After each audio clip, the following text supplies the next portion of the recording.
Good evening and welcome to Ville News. I'm your host, Stephen Armstrong, alongside Niki Dalton, here to give you the latest local, state, and national headlines. Coming up in this episode, we have updates on new book restrictions, Pennsylvania fish, and more. Stay tuned because Ville News starts right now.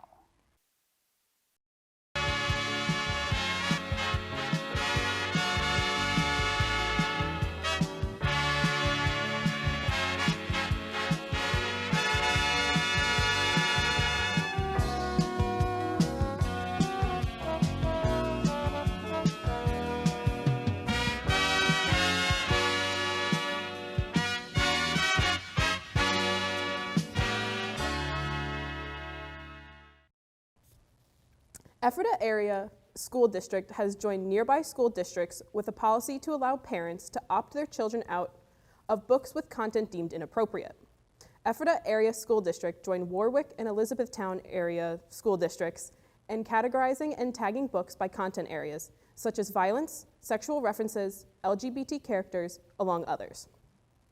The district selected these categories because they were highlighted by the ALA as frequently challenged topics. Pennsylvania had 457 book bans during the 2021-22 school year. Texas and Florida are two states with the highest amount of bans, with Pennsylvania falling in third place. Ephrata moved to the opt-out policy at the beginning of the 2022-23 school year by administrative decision and wanted to give the parents the ability to be involved. The district currently has no plans to drop the opt-out policy. The Millersville University community is mourning the loss of longtime Wixq radio advisor Doc Rock, who has died at age 82. Ralph Doc Rock Antonin, a Millersville faculty member for over 40 years, was called a force of nature by many. Doc Rock was the Wixq faculty advisor in 2013, the voice of Millersville men's basketball team, and hosted his own radio show. The show, called Oldies But Goodies, was hosted alongside his wife of 60 years, Judy Antonin. Dr. Lowry Woodall, a Millersville professor, shared his affection toward Doc Rock. He stated, quote, "Doc was a bit of a force of nature. He's the sort of person who filled up a room when he came into it," end quote. Student members of Wixq shared similar memories, recalling how Doc Rock made the environment special and understood that students needed a place to express themselves. A celebration of life will be held on Saturday, November 5th in Millersville's Pasillo Gym, a place very close to Doc Rock's heart. Now let's head to Valentina Zamora for a quick forecast. Val, what can we expect for the weather this week? Oh, sorry guys. I was posting on the Emily in Paris Instagram. But look at Lancaster City. We finally have some sun. After a long period of rain, we can finally expect some sunny days ahead with 60 degrees. We'll be back with a full weather forecast. When we get back, updates on a new Pennsylvania fish and a fatal accident at a PA military site. Ville News will be right back.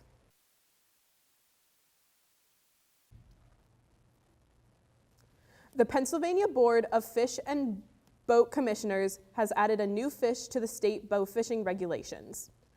The snakehead, or frankenfish, was added to the list of species that may be taken by bow fishing methods.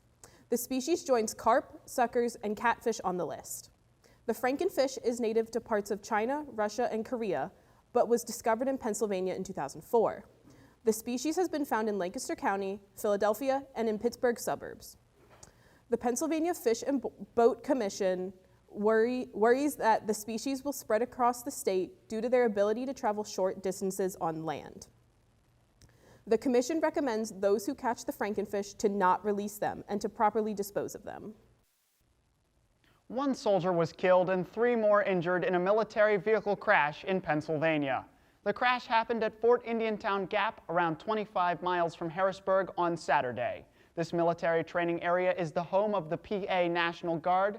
Specialist Mackenzie Shea, a 20-year-old out of Newcastle, was killed in the crash. The Army Major General Mark Schindler shared thoughts and prayers for Shea's family and friends. He added, quote, "Our priority right now is taking care of the family and soldiers, ensuring they have all the resources they need during this critical time," end quote. Officials have not released the cause of the crash, but Fort officials said the crash happened during a routine supply mission in between ranges. Let's go to Valentina Zamora with the local weather. All right, we're going to start with our 3-day weather forecast. Looking at right now, we've got 64 to 68 degrees. It's a little cloudy. We have a light drizzle, but it's going to start clearing up as we look into tonight. We are going to start seeing a clearer sky. 48, 52 is it's going to become a little chilly, but with mild and decreasing clouds. Again, it's going to start to clear up, which will put our Thursday into perspective. We are finally going to get sunny skies, guys. No more rain for a couple of days. It's going to be 61, 65, that prime fall weather. Mostly sunny, little breezy. Again, for all our fall lovers, it's going to be perfect weather on Thursday. And looking at Thursday night, it's going to be...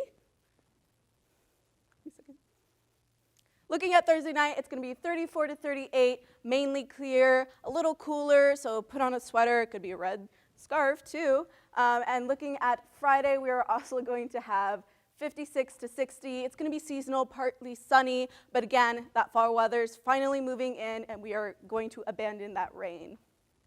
Now, looking at our future forecast, we can see this cold front kind of moving in, but again, that's just all in the beauty of fall weather, and we don't really see any precipitation at the moment, so expect some nice sunny skies like I've been saying.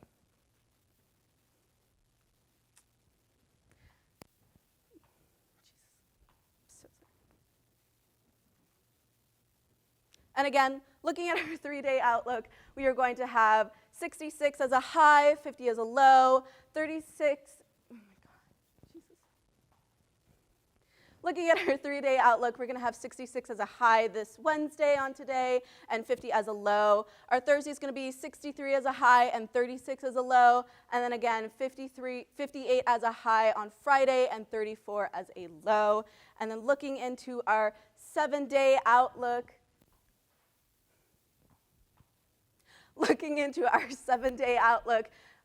why is it not giving me the 7-day outlook? Hold on.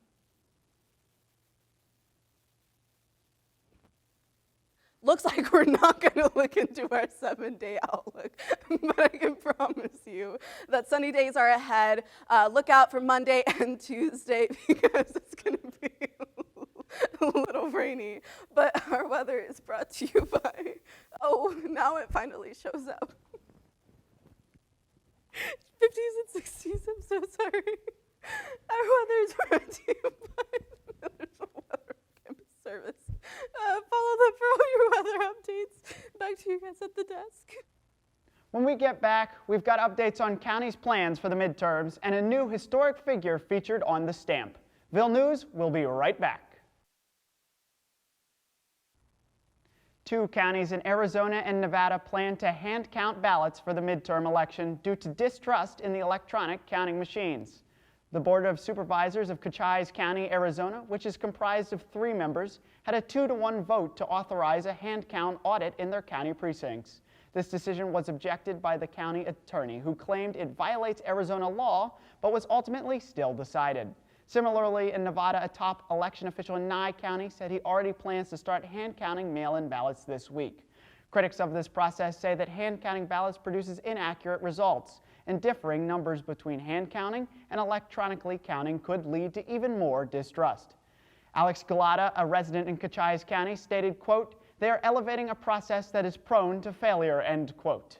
In the last 2 weeks until the election, officials in both counties are now trying to finalize the process and plan to expect to use when hand counting ballots after the election.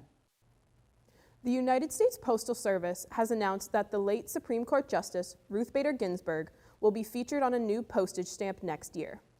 The stamp will feature an oil painting of Ginsburg in a black judicial robe and her well-known detailed white collar. The statement from the Postal Service said that Justice Ginsburg was a respected jurist whose input on important decisions that helped to advance equality and those which were controversial made her a huge proponent of equal justice and a true American icon. Justice Ginsburg is not the first justice to be featured on a stamp. Many others have as well, including Justice Thurgood Marshall, the first African-American member of the Supreme Court. The USPS has not announced when in 2023 the stamps will be released. That's all we have this week for Ville News. Thanks for watching, and make sure to tune in next week for the latest local, state, and national headlines.